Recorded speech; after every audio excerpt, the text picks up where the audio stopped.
"Sit down, boy, this is a courtroom, not your playground." The judge's voice cracked across the polished oak panels of the courtroom like thunder through glass. Every pair of eyes turned. Jordan Miller didn't flinch. Not yet. That moment would come later. For now, let's go back to where it began. 5:12 a.m., East Detroit, a neighborhood still sleeping under gray skies and the hum of distant freight trains. In apartment 3B of the Glenridge housing complex, Angela Miller was pouring instant coffee into a chipped mug, her robe knotted tight, eyes heavy from the night shift she'd just finished. 13-year-old Jordan sat at the kitchen table, already dressed for school khaki pants, button-up shirt, and a nervous thumb brushing over the spine of a spiral notebook. His shoes were too clean, his socks too white, as if the boy didn't quite belong to the cracked linoleum and flickering kitchen light. "You've been reading that Constitution again?" Angela asked, forcing a smile that didn't reach her eyes. "Just brushing up on the Fourth Amendment," Jordan said. "You know, unreasonable searches and seizures." Angela chuckled, but there was a tension behind it. "Well, make sure your locker's clean then, genius." Jordan grinned, but before another word could pass between them, the door exploded, open wood splintering, hinges screaming. 6 NYPD officers in tactical gear stormed in with their weapons drawn. "Hands where we can see them. Now." The coffee cup shattered on the floor. Jordan froze as a gun was pointed at his chest. "Don't shoot. He's a child," Angela screamed, raising her hands instinctively. "Angela Miller?" An officer barked. "You are under arrest for theft of proprietary corporate data and obstruction of an internal investigation." Jordan's voice was a whisper in the chaos. "What? What are you talking about?" 2 officers grabbed Angela, twisted her arms behind her back. "You have the right to remain silent." "You've got the wrong person," she cried out. "I don't even have computer access after 6 p.m. Ask my supervisor." They didn't listen. They never listened. The apartment was ransacked. Family photos were knocked from the walls. Jordan's bookshelf overturned. His backpack spilled open textbooks. His notebook, his mother's handwritten recipes, all scat. "Please," Angela said, trying to look back at him, her wrists locked in steel. "Call Miss Davis next door. She'll know what to do. Stay with her, and Jordan don't get involved." But Jordan wasn't hearing her. He was watching the cop who shoved his mother like she was already guilty.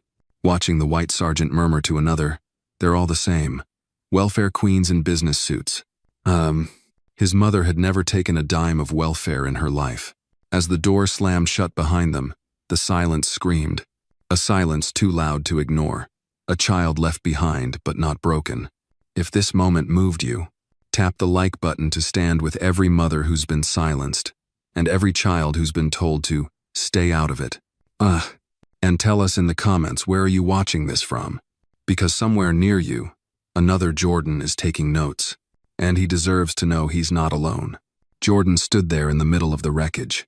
For a few seconds, he didn't move. Then, slowly, he knelt to the floor and picked up his notebook, creased, torn, but intact. His fingers trembled. Across the hall, Miss DeVisa, widowed librarian in her 60s with careful eyes and hands always clasped in prayer, opened her door, already in her robe. "Oh Lord," she whispered, seeing the boy's face. "Come in, baby, come in." He didn't speak, just sat on her sofa while she brewed tea, the kind of strong, bitter black tea old folks in Detroit still swore by. She laid a blanket across his lap, though the morning was warm. After a long silence, she spoke. "Sometimes, Jordan, life don't give us warning. It just kicks down the door." He looked up at her, eyes hollow. "They took her. Like, she matters to me," Miss Davis said firmly. "She matters to this whole block." Jordan said nothing. His gaze drifted toward the window, where a patrol car still idled in front of their building like a sentry over a crime not yet committed. Inside, something was cracking. Not just grief, something else. He opened his notebook. A list stared back at him. Brady v. Maryland. Miranda v. Arizona. Hudson v. Michigan. New York v. Belton. He had written those down last week, not knowing he'd need them this soon. Not knowing the law he admired from afar would become the only thing standing between his mother and a cage. "Justice," he muttered under his breath, "doesn't wait for permission." Miss Davis looked at him again, more carefully now. "What are you thinking, Jordan?" He closed the notebook gently.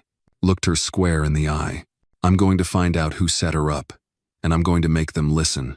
Outside, the morning began to wake. A bus rattled by. A dog barked. Life went on. But something had shifted. Quietly, permanently. The system had touched the wrong child, and the child had taken notes. It was almost noon when Jordan stepped into the Detroit Public Library's main branch.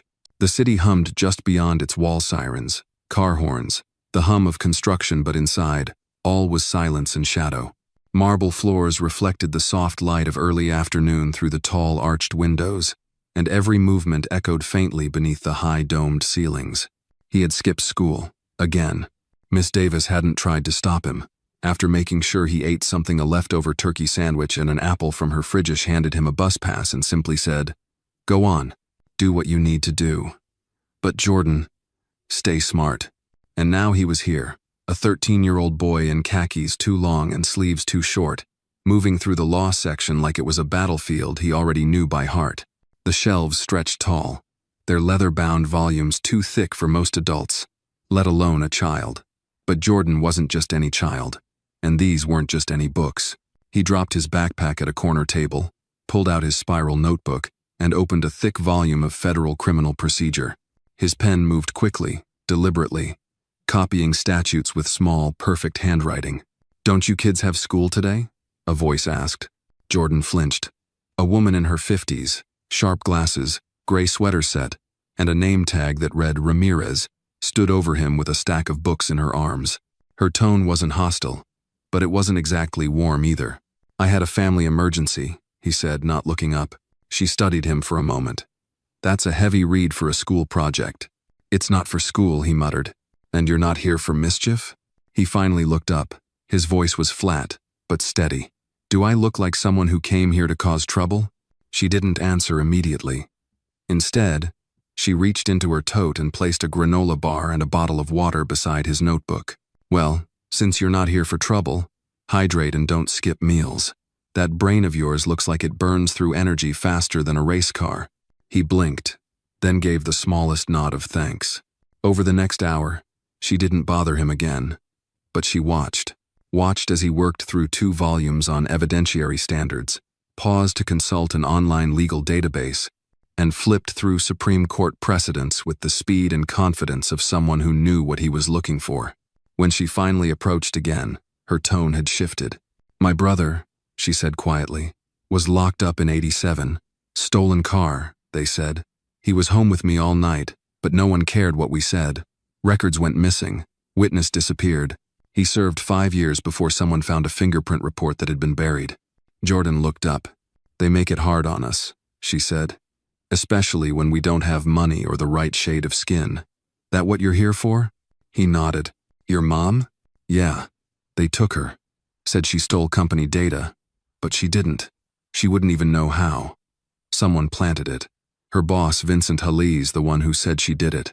And the lawyer they gave her didn't even care." "Oh." Miss Ramirez let out a slow breath, pulled up a chair, and sat across from him. "Well then," she said, "let's make sure you're reading the right books." That afternoon, Jordan learned about Westlaw, LexisNexis, and city legal archives. Miss Ramirez pulled every favor she could to get him guest access to court documents, past ruling summaries, and motions databases. She didn't say much after that, just handed him folders, pointed to screen terminals, occasionally offered snacks, and Jordan dug in. He created a timeline. He compared cases. He wrote down anomalies in the search warrant that had led to the apartment raid. He flagged the phrases used in the official report. Probable cause suggested by anonymous tip. That alone sent him down another rabbit hole, studying Illinois v. Gates, Hudson v. Michigan, and a half-dozen others. By the time the sun dipped behind the Detroit skyline and the lights of the library flickered to life, Jordan had a new list in his notebook. Possible violations. No signed warrant shown at time of arrest. Evidence found in unsecured drawer. Boss had unrestricted access. Motive. Hale's financial issues need proof. Chain of custody. Broken? His pen tapped the paper. He needed more than theory. He needed facts, a name, a timestamp. Something that placed Hale where he shouldn't have been, and someone who could confirm what Jordan suspected. His mother had been framed. At closing time, Miss Ramirez approached again. "You've got enough for 3 law school finals in there," she said, nodding toward the notebook. "But if you want to win, you're going to need more than knowledge. You'll need courage." Jordan stood, shoulders tired, eyes sharp. "I've got both," she smiled. "Good, because you're going to scare the hell out of some very powerful people." Outside, the night had cooled. The streets buzzed with neon from storefronts and the smell of fried food from the shawarma stand at the corner. Jordan walked toward the bus stop, the notebook hugged to his chest like a shield. He didn't feel like a boy anymore. Not after today. He thought of his mother in that cold holding cell, her hands in cuffs. Her voice still rang in his ears. "Call Miss Davis. Don't get involved." But it was too late. He was involved now.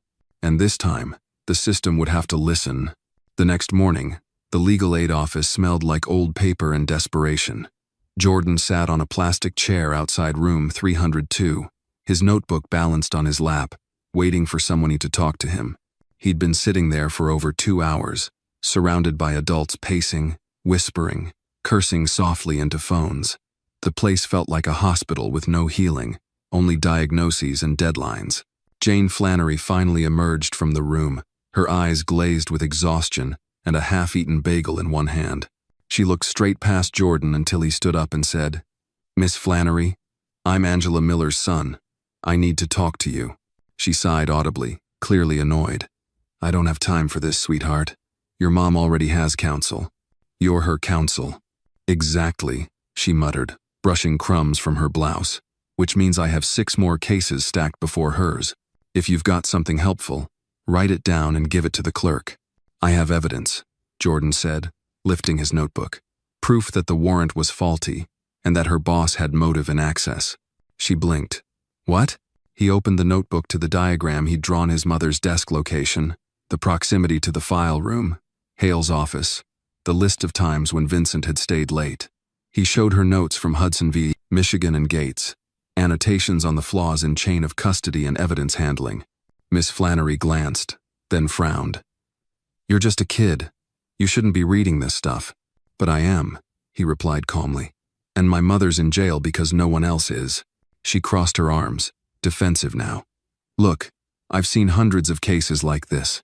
A person of color gets accused by a higher-up, and the court takes it as gospel. Nothing new there. If I push too hard, the judge will crush it even harder. This is a no-win situation." Jordan looked up at her, eyes hard. "So you're not even going to try?" "I can get her a plea deal. Maybe 5 years, maybe 3 with good behavior. She serves, gets out, and tries to rebuild her life." She didn't do anything. Flannery stepped back, glancing at the hallway camera like she suddenly felt exposed. "You really want to know the truth? We're understaffed, underfunded, and up against a system that isn't built to believe people like your mom. If you want justice," she said bitterly, "you'll need more than a notebook." She turned and walked away. Jordan stood in the hall, alone again. Adults bustled past, doors opened and slammed. Nobody noticed the 13-year-old kid who had just watched his mother's last legal hope shrug and give up. Outside, it had begun to rain, a slow, misty drizzle that turned the sidewalk slick and gray. Jordan didn't run. He didn't flinch. He just walked. Back at Miss Davis's apartment, the lights were off, and her radio played softly in the Kitchener gospel station with static in the background. She was on the couch, wrapped in a blanket, knitting something in blue yarn. "They say the prosecutor wants to go for full sentencing," she said without looking up. 15 years. Jordan stood still in the doorway. He hadn't heard that part yet. "I've known your mama since she was 16, Miss Davis went on. "She used to carry a notebook too, but hers was full of poems. Thought she was going to be a writer." He dropped his bag near the kitchen table. "I tried to talk to her today," Miss Davis added. "She said to tell you again, don't get involved." "I heard her the first time," Jordan said, opening the fridge and pulling out a soda. "But that was before I realized she was alone." The next morning, Jordan returned to the library at opening hour. Miss Ramirez handed him a stack of appellate decisions and a printed list of local attorneys known for corruption whistleblowing. "You didn't hear it from me," she said, "but Judge Hollister has a reputation. Likes to remind poor folks where they belong. He spent all day tracing the judge's prior CASA sentencing patterns. dismissal rates, suppression of evidence history. It wasn't just a hunch anymore. Hollister had a pattern. When black defendants stood before him, the bail doubled and leniency vanished. But knowing that wasn't enough, he needed to go deeper. By sunset, Jordan was on the city bus headed downtown. Clutched in his hand was a visitor badge for Shapiro and Langston. A friend of Miss Ramirez, a receptionist there, had agreed to let him inside after hours through the freight elevator. The building was a towering monolith of glass and steel, its lobby marble white with brass accents. Jordan moved fast, eyes scanning for security cameras. The receptionist led him through a back hallway, pausing before swiping her card. "Last door on the left," she whispered. "That's the archive room, but you didn't hear that from me." Jordan moved like a shadow. Inside the room it was cold and fluorescent lit. Rows of cabinets, a faint smell of toner and metal. He pulled drawers, scanned folders. Most were locked, but some weren't. He found payroll documents, access logs, and then buried under a box marked July Audit, a visitor log. He flipped it open. There it was. Vincent Hale. The 11th of July. Office entry. 11:43 p.m. Exit. 1:06 a.m. Angela wasn't even on the premises that night. A breath caught in Jordan's throat. His fingers trembled. He took photos with his phone, one by one, backing up the data to his cloud folder just in case. As he turned to leave, a voice made him freeze. "You Letitia's boy?" An old man in a janitor uniform leaned against the wall, mop in one hand, coffee thermos in the other. Jordan nodded. Frozen. The man sighed. "She always treated me like I mattered, like I wasn't invisible." Jordan stepped forward. "Do you remember anything?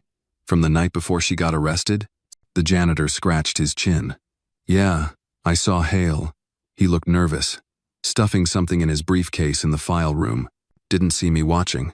"Would you say that in court?" Jordan asked. The old man laughed bitterly. "Son, I got a record from 1982. Don't matter if I saw Jesus himself stealing files.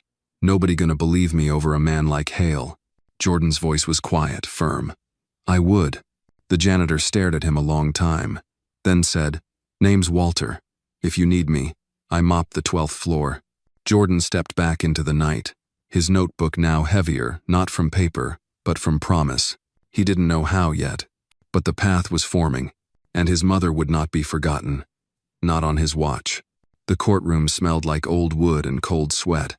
Jordan sat quietly in the third pew, suit jacket slightly too big, notebook tucked inside his backpack. It was 8:57 a.m., and his mother's preliminary hearing was scheduled to begin in 3 minutes. To his left, Miss Davis sat stiff-backed, her church gloves clenched tight in her lap. To his right, no one. Angela's seat remained empty. Prisoner transport had been delayed.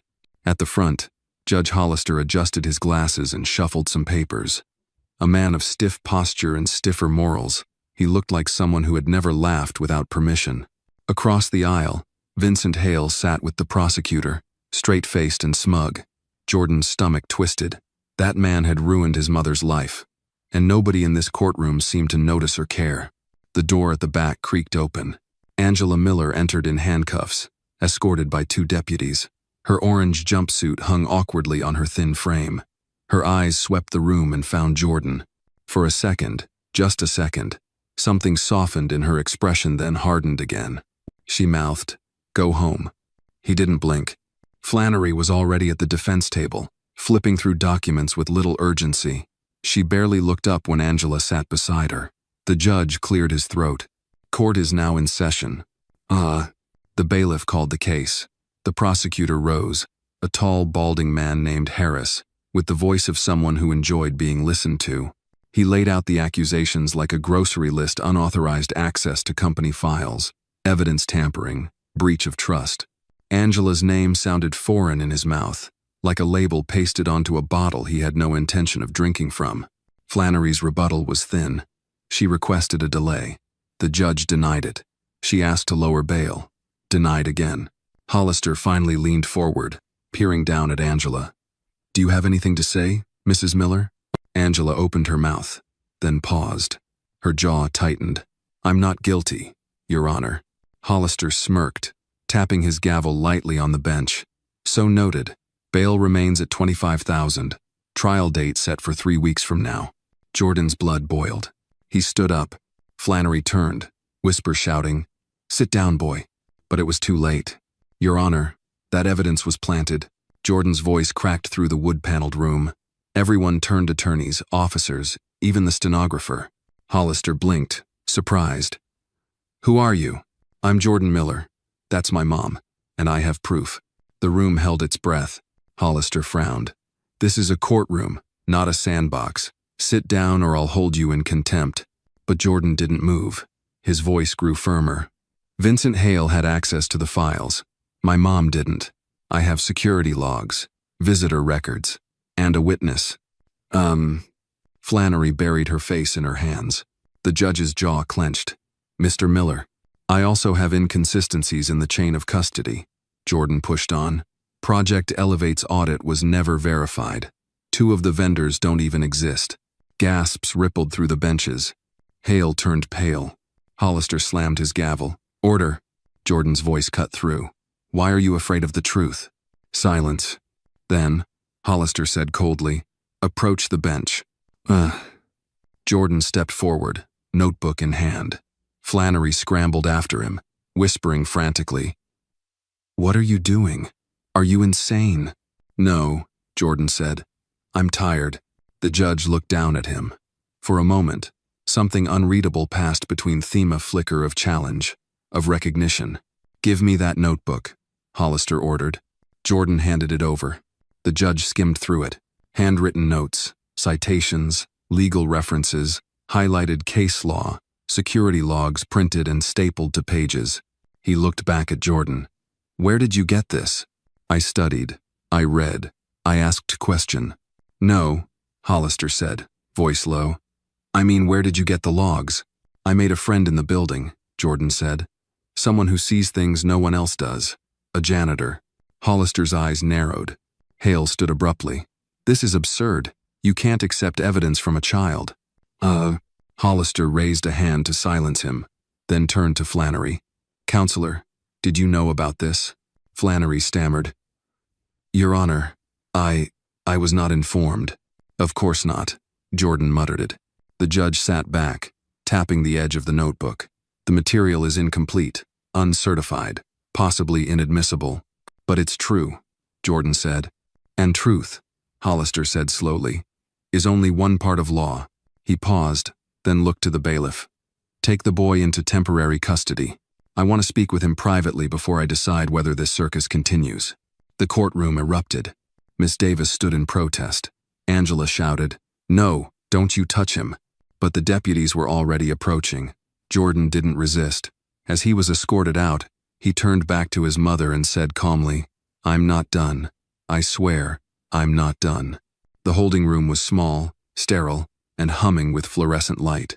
Jordan sat alone, tapping his foot, heart racing. 15 minutes passed before the door opened again. Hollister entered, alone. He closed the door and sat opposite Jordan, the notebook still in his hand.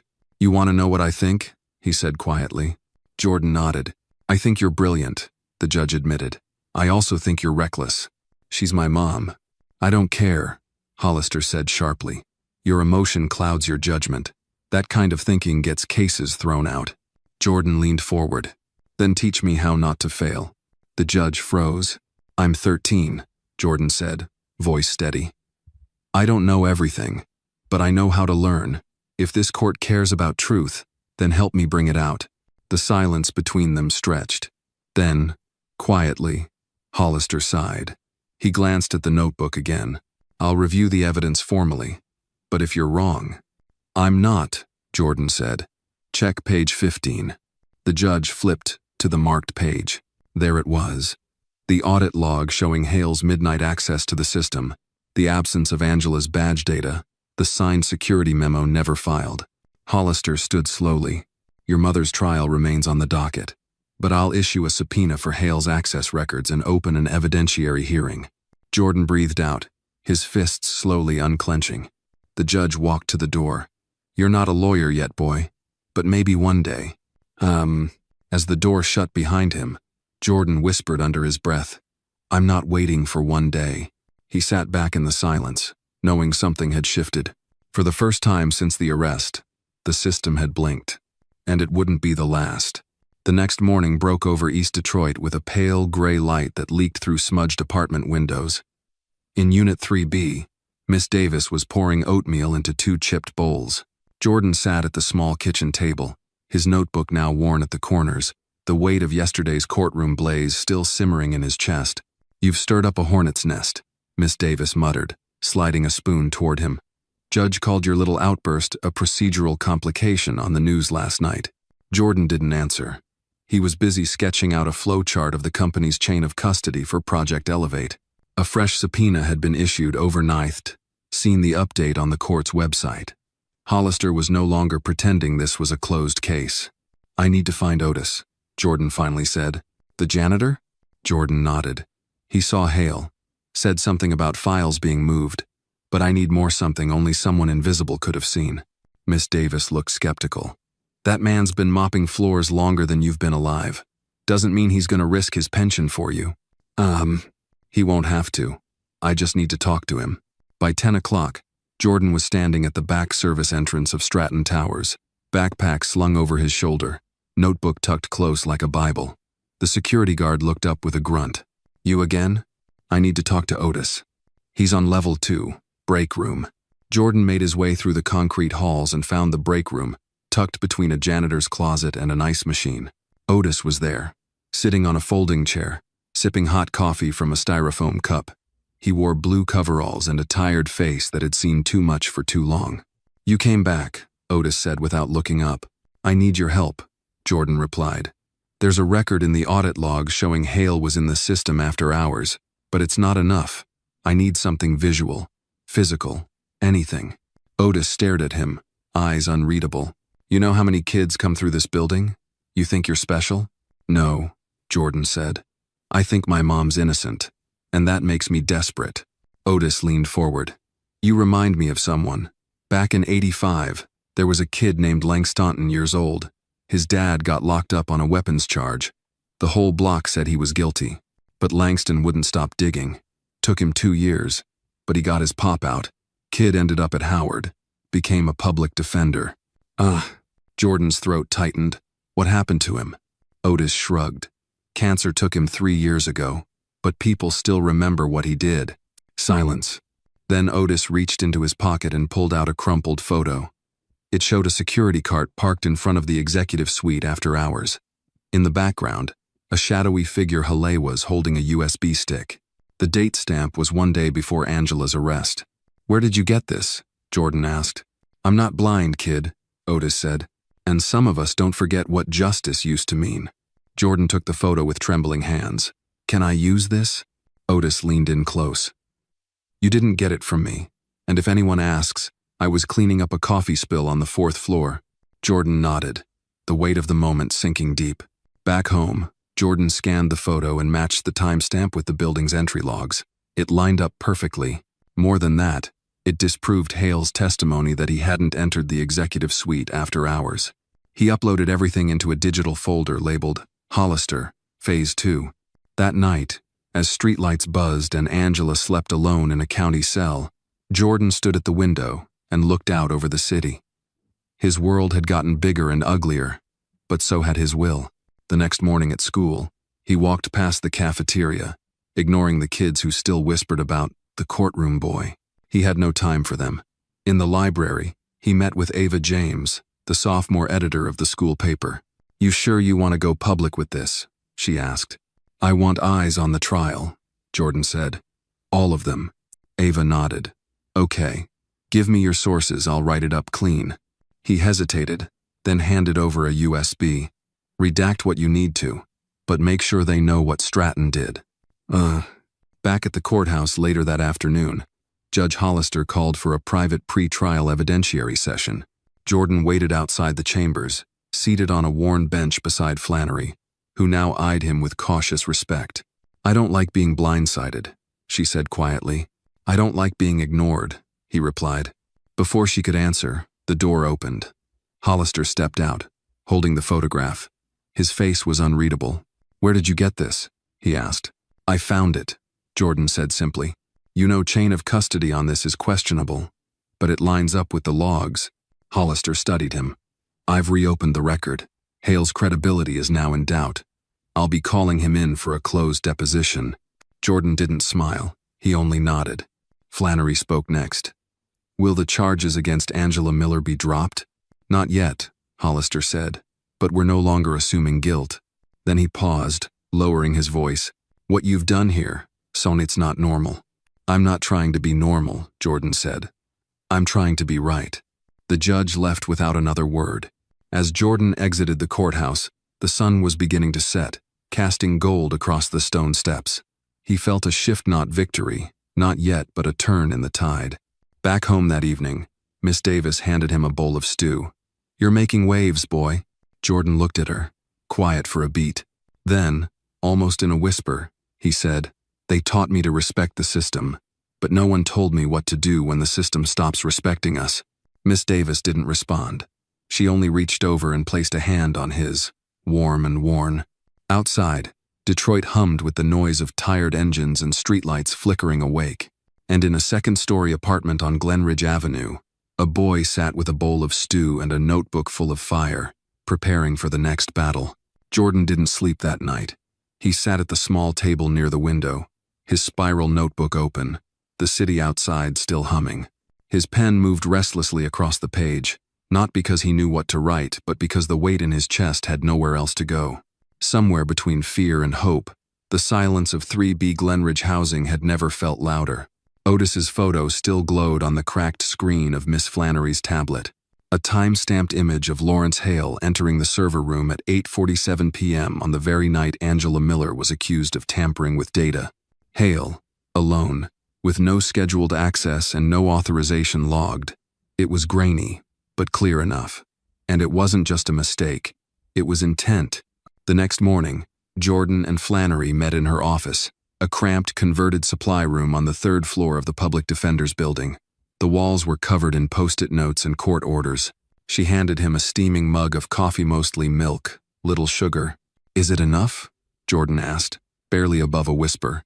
Flannery stared at the photo again. It's a start. Enough to force the court to reconsider the prosecution's timeline. Enough to shake the jury, if they're even half awake. Jordan leaned forward.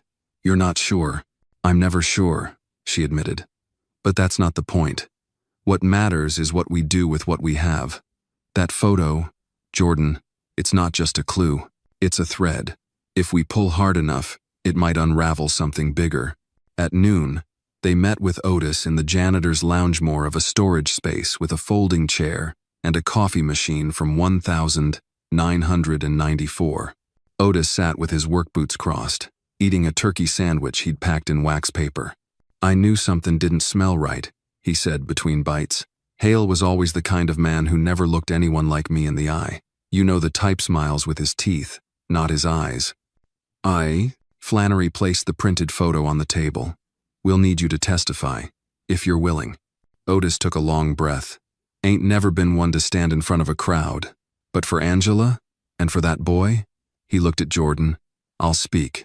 Later that day, they filed a motion to admit new evidence. It sparked murmurs in the clerk's office. The courthouse didn't like surprises. Judge Hollister scheduled a special hearing for the following morning.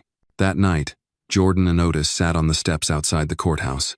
The building loomed behind them, pillars lit by soft floodlights, casting long shadows across the concrete. You ever think about what you'll be when you grow up? Otis asked. I used to, Jordan replied. I wanted to be a lawyer, or a writer, or someone who could change something. I don't know anymore. Well, Otis said, finishing the last bite of his sandwich, you're already changing more than most grown men I know. The next morning, Courtroom 3A was more crowded than usual. Word had gotten out. Reporters began to trickle in. Notebooks open, cameras respectfully stowed. The buzz in the room was differentless curiosity, more tension. Judge Hollister entered. We're here today for a motion to introduce new evidence into the record of Miller v. State. Flannery stood, her presence calm but sharp. Your Honor, we have a photo taken by a maintenance staff member, Otis Graham, who witnessed Mr. Lawrence Hale entering the restricted server room at a time directly contradicting the prosecution's stated timeline. She handed over the photo and an affidavit from Otis. Hollister reviewed it silently. The courtroom was so quiet, the sound of a page turning echoed like a bell. "Mr. Hale," Hollister said, "you are not on trial. However, your presence in a restricted area on the night in question raises concerns that may affect this case. Do you have a statement?" Hale stood. His voice was smooth, but a tremor betrayed him. "I was there on business. The systems were acting up. I had clearance." Flannery didn't flinch. "There are no logs of your entry, and your security badge was deactivated for the night. Shall I subpoena the IT records?" Hollister held up a hand. "Enough." Then he turned to Otis, who had taken the stand. "Mr. Graham, you took this photo?" "Yes, sir," Otis said, hands folded in his lap. "I saw him go in. Didn't think much of it till later. But that wasn't no accident. That man was hiding something." The weight of Otis's voice, gravelly, worn from decades of swallowing silence, hit the room like a hammer. Hollister looked at the prosecutor. "We will allow this evidence to be admitted." The judge called for a recess. Outside, Flannery pulled Jordan aside. "You just cracked the ice, kid. Now let's see what's beneath it." Back in the courtroom, the atmosphere shifted. For the first time, Angela Miller was not the only one under scrutiny. The prosecution looked rattled. The jury leaned forward. Jordan sat quietly, hands folded, but his mind raced. For months, he had watched his mother be painted as a thief, a liar, a problem. But today, the brush had changed hands. As the court adjourned for the day, Judge Hollister turned to the jury. "You are instructed not to discuss today's evidence outside this courtroom. Tomorrow, we move to closing arguments." Jordan and Angela embraced quietly in the hallway, Flannery watching nearby. "You did this," Angela whispered. "No," Jordan said. "We did." That night, back at Glenridge, Otis left a copy of the courtroom photo taped to the maintenance office door. Below it, in black marker, he'd written one sentence: "The truth don't need to shout, it just needs to be seen." And across the city, the quiet gears of justice finally began to turn. The morning of the final day arrived with a chill in the Detroit air. A gray, overcast sky loomed over the courthouse, matching the heaviness pressing on Jordan's chest. He stood outside the courtroom doors with his mother, holding her hand, just like he had when he was 5 and scared to start kindergarten. She squeezed gently, no words exchanged, just warmth passing between them. Inside, courtroom 3A buzzed with anticipation. Reporters packed the back row, sketching headlines before verdicts were even whispered. The jurors sat straighter today, their faces more alert, expressions tighter. Everyone sensed it. Something was about to give. Judge Hollister took the bench, eyes scanning the room like a hawk measuring wind currents. "Ladies and gentlemen, today we will hear the closing arguments. Afterward, the jury will deliberate." Flannery stood slowly, walking to the center of the courtroom with a folder in hand but no notes. Her eyes found the jurors, not just as faces but as people. "When you walked in here 2 weeks ago," she began, "you were asked to be neutral, to weigh facts without feeling. But facts don't float in a vacuum. They live in lives, and sometimes they're buried under the weight of power." She gestured toward Angela Miller. "This is not a woman trying to outsmart the system. This is a woman who worked for 15 years to keep that system upright. She raised a boy alone. She clocked in when sick. She stayed late when no one asked her to. She believed in the rules, even when they failed her." Her voice softened. "She didn't tamper with records. She didn't commit fraud. She became inconvenient. And someone who had more money, more influence, and fewer morals needed her gone." Flannery let silence settle like dust. Then she stepped closer.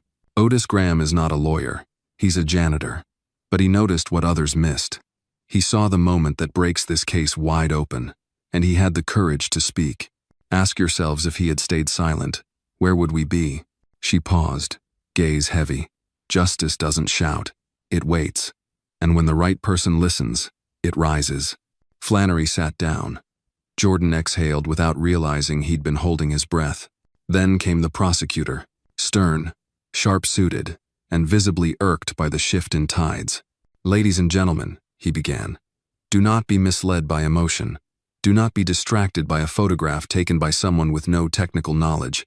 We are here to judge a case of digital tampering, sophisticated, deliberate, and criminal. He walked slowly, emphasizing each word like a metronome. The defendant had access. The defendant had motive. And now, she hides behind sentimentality, hoping it will eclipse reason. He picked up the photo. Yes, this shows Mr. Hale near the server room, but no log of action, no proof of tampering, just a man walking by. Circumstantial, unverifiable. You must remain logical. He ended sharply. Don't mistake shadows for substance. The judge gave his final instructions. Then the jury filed out, and the room relaxed by a single breath, but no more. In the hallway, Flannery turned to Angela and Jordan. They'll deliberate today. Could be quick, could take hours. Angela touched her son's shoulder. Whatever happens, we did what we could. They waited in a holding room off the main corridor, no windows, just flickering fluorescent lights and a broken vending machine humming in the corner. Time moved strangely in that space. Flannery paced. Angela stared at the floor. Jordan quietly pulled out his notebook and reread the Fourth Amendment. An hour passed, then 2. Finally, at 3:42 p.m., the door opened. The jury has reached a verdict. Back in courtroom 3A, the silence was deafening. The forewoman stood. In the matter of Miller v. State, we find the defendant, Angela Miller, not guilty. There was a collective inhale in the gallery, followed by a rush of emotion. Jordan let out a sound, a half-sob, half-breath that came from somewhere deep inside. Angela clutched her chest, tears falling silently as she stared ahead, her body frozen but her heart pounding like a drumline. Judge Hollister nodded. The court thanks the jury for its service. Miss Miller, you are free to go. As the judge exited, the room erupted into whispers. Reporters sprang to life. Cameras clicked. But Jordan didn't hear any of it. He turned to Otis, who had come to sit quietly in the back. You saved her, Jordan said. Otis shook his head. You did, boy. You listened when no one else did. That's where justice starts. Flannery approached, placing a firm hand on Jordan's shoulder. You asked me once if the law was fair. I still can't promise it is. But today, it bent in the right direction. Angela finally stood and hugged her son tightly. You believed in me when I didn't. I don't know how to thank you. You already did, Jordan whispered. You let me fight. As they left the courtroom, the late afternoon light poured through the high windows, warm and golden. For the first time in months, the world outside didn't feel like it was closing in. It felt open, and somewhere in the distance, a quiet wind carried the weight of the truth toward those who were finally ready to hear it. The courthouse steps were bathed in amber light as Jordan and Angela emerged, arm in arm. Flannery walked just behind them, her briefcase tucked beneath one arm, and the hint of a smile still softening the edges of her usual courtroom sternness. Reporters crowded in, microphones thrust forward, cameras flashing, but Angela didn't stop. Not yet. Not until they were clear of it all. Otis Graham waited beside an old blue sedan, leaning against the hood with his arms crossed and a proud glint in his tired eyes. When Jordan spotted him, he broke into a run. Mr. Otis, he called. The old man opened his arms, and the boy flew into them. I told you, Otis said, gripping his shoulders. Sometimes the world don't need louder voices. It needs braver ones. Angela joined them moments later, eyes still red, cheeks tear-streaked. You believed me when no one else did, she said. That photo, it turned everything. Otis nodded. Truth don't always scream, but it don't stay buried forever either. Across the plaza, Flannery stood with a hand shielding her eyes from the sun, watching the trio like a quiet guardian. She could already hear the headlines being written. Janitor saves mother's career. Boy lawyer in the making. Justice prevails. But she knew the real story wouldn't fit neatly into a soundbite. It never did. That evening, they gathered at the diner where Angela had worked part-time for years. The manager had insisted on covering the bill, and the staff brought out a slice of warm peach cobbler with a single candle in the center. It wasn't a birthday, but it felt like something had been born again. Jordan sat across from Flannery, a notebook open beside his plate, filled with scrawled notes and amendments. You said the law wasn't always fair, he said, but today, it felt like maybe it could be. She stirred her coffee, then looked at him. "The law is a mirror, Jordan. It reflects who we are, sometimes ugly, sometimes beautiful. But when people like you step up, it bends just a little closer to justice." Angela leaned over and kissed her son's forehead. "You didn't just defend me. You reminded me who I was. You reminded me I mattered." Jordan looked down. His cheeks flushed. "I just wanted the truth to matter." Later that week, Judge Hollister called for a closed-door meeting with the ethics committee. The discovery of Hale's manipulation had sent quiet ripples through the legal community, and those ripples were beginning to crash as waves. Hale was put on leave pending investigation. A new audit was launched into all cases he had overseen in the past 5 years, and the Bar Association received a letter unsigned, but unmistakably penned by Hollister urging for a review of digital evidence protocols. Meanwhile, Angela was offered her job back at the Department of Public Records. She declined. Instead, she accepted a position as a guest lecturer at a community college, teaching ethics in public service. "I want students to know," she told the hiring panel, "that quiet integrity can stand up to loud corruption." As for Otis, he didn't return to cleaning courthouse floors. A nonprofit legal support group offered him a part-time role as a community outreach advisor. "Folks listen to you," the director said, "and that's more than half the battle." But it was Jordan's life that shifted the most. A few weeks after the verdict, a letter arrived in their mailbox, handwritten, sealed in a dark green envelope with a gold-embossed crest. Harvard Law School. Not an acceptance letter, Jordan was only 13, but an invitation. A weekend program for promising young legal minds from underrepresented communities. Full expenses paid. Angela held the letter in trembling hands. Jordan read it twice, then looked up slowly. "They want me," he whispered. "They really want me." Angela hugged him so tight his ribs hurt. "You earned this. Every page, every night, you stayed up reading court cases while the world told you to go outside and play. You earned this." The weekend at Harvard was a revelation. He sat in on mock trials, debated ethics in small groups, and even walked through Langdale Hall with awe in his steps. One evening, a retired Supreme Court justice gave a fireside chat. When she paused for questions, Jordan raised his hand. His voice didn't shake. His question cut deep. Afterward, she pulled him aside. "You have an old soul," she said, "and a fire I haven't seen in decades. Keep that fire, but learn when to use heat and when to use light." When Jordan returned to Detroit, something in him had solidified. He wasn't just a kid who had helped win a case. He was becoming something else, someone meant to hold the law to its best self, even when it tried to look away. On the anniversary of the verdict, Angela organized a small neighborhood gathering in the local park. There were no balloons, no speeches, just a circle of chairs, a table of potluck dishes, and a sign that read, "Truth Matters." Otis brought his famous chili. Flannery showed up in jeans and a Detroit Tigers cap. Even Judge Hollister walked by, unrobed and unannounced, offering a quiet nod of acknowledgement before moving on. Near the end of the evening, Angela raised a glass of sweet tea. "To justice," she said. "To justice," they echoed. And in that golden hour glow, beneath the trees and city skyline, Jordan sat quietly with his notebook on his lap. A single line ran across the page, underlined 3 times. "Justice doesn't shout, it listens." And that night, as the stars blinked awake above a city still learning how to heal, Jordan finally let himself believe it.